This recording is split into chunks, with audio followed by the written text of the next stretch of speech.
ng presyo ng gasolina.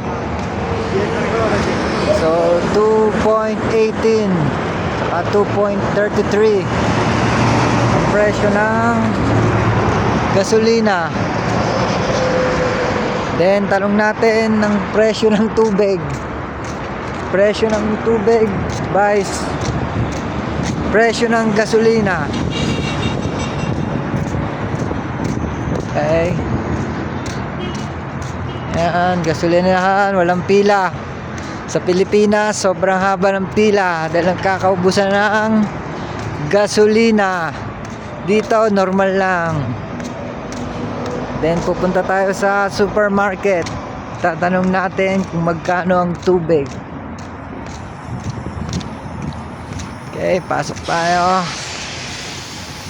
Video. Water. Tayo ng tubig. Ito, tubig. Ito, tubig.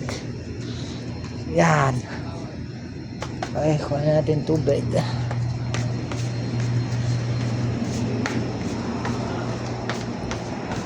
Kampulos. Kampulos mo ya. 6 real. 6 real daw, tubig.